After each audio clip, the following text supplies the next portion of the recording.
Albert Einstein once said, "Everybody's a genius, but if you judge a fish by its ability to climb a tree, it will live its whole life believing that it is stupid."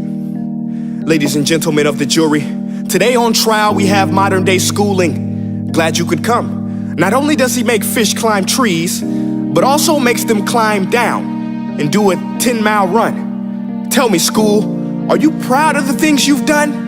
Turning millions of people into robots, do you find that fun? Do you realize how many kids relate to that fish swimming upstream in class, never finding their gifts, thinking they are stupid, believing they are useless?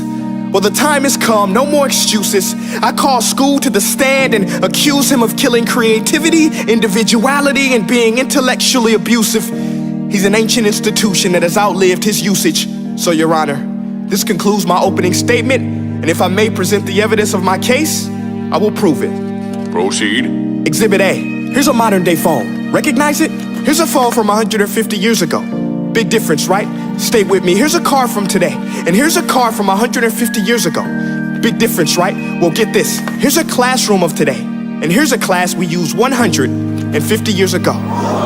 Now, ain't that a shame? In literally more than a century, nothing has changed. Yet you claim to prepare students for the future? But with evidence like that, I must ask, do you prepare students for the future or the past? I did a background check on you and let the record show that you were made to train people to work in factories, which explains why you put students in straight rows, nice and neat, tell them sit still, raise your hand if you want to speak, give them a short break to eat, and for 8 hours a day, tell them what to think. Oh, and make them compete to get an A letter which determines product quality, hence grade A of meat. I get it. Back then, times were different. We all have a past. I myself am no Gandhi. But today, we don't need to make robot zombies. The world has progressed. And now we need people who think creatively, innovatively, critically, independently, with the ability to connect. See, every scientist will tell you that no two brains are the same. And every parent with 2 or more children will confirm that claim. So please explain why you treat students like cookie cutter frames or snapback hats, giving them this one-size-fits-all crap. Watch your language. Sorry, Your Honor, but if a doctor prescribed the exact same medicine to all of his patients, the results will be tragic. So many people would get sick, yet when it comes to school, this is exactly what happens, this educational malpractice, where one teacher stands in front of 20 kids, each one having different strengths, different needs, different gifts, different dreams, and you teach the same thing the same way? That's horrific. Ladies and gentlemen, the defendant should not be acquitted. This may be one of the worst criminal offenses ever to be committed. And let's mention the way you treat your employees. Objection. Overruled. I want to hear this. It's a shame. I mean, teachers have the most important job on the planet, yet they're underpaid?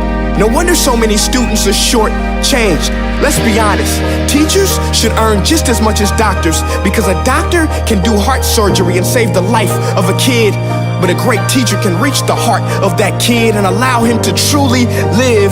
See, teachers are heroes that often get blamed, but they're not the problem. They work in a system without many options or rights. Curriculums are created by policymakers, most of which have never taught a day in their life. Just obsessed with standardized tests. They think bubbling in a multiple choice question will determine success. That's outlandish. In fact, these tests are too crude to be used and should be abandoned, but don't take my word for it. Take Frederick J. Kelly, the man who invented standardized testing, who said, and I quote, "These tests are too crude to be used and should be abandoned." Ladies and gentlemen of the jury, if we continue down this road, the results will be lethal. I don't have much faith in school, but I do have faith in people. And if we can customize healthcare, cars, and Facebook pages, then it is our duty to do the same for education, to upgrade it, change it, do away with school spirit, because that's useless. Unless we're working to bring the spirit out of each and every student, that should be our task. No more Common Core. Instead, let's reach the core of every heart in every class. Sure, math is important, but no more than art or dance. Let's give every gift an equal chance. I know this sounds like a dream, but countries like Finland are doing impressive things. They have shorter school days. Teachers make a decent wage. Homework is non-existent, and they focus on collaboration instead of competition. But here's the kicker, boys and girls. Their educational system outperforms every other country in the world. Other places like Singapore are succeeding rapidly. Schools like Montessori, programs like Khan Academy, there is no single solution. But let's get moving, because while students may be 20% of our population, they are 100% of our future. So let's attend to their dreams, and there's no telling what we can achieve. This is a world in which I believe, a world where fish are no longer forced to climb trees. I'll rest my case.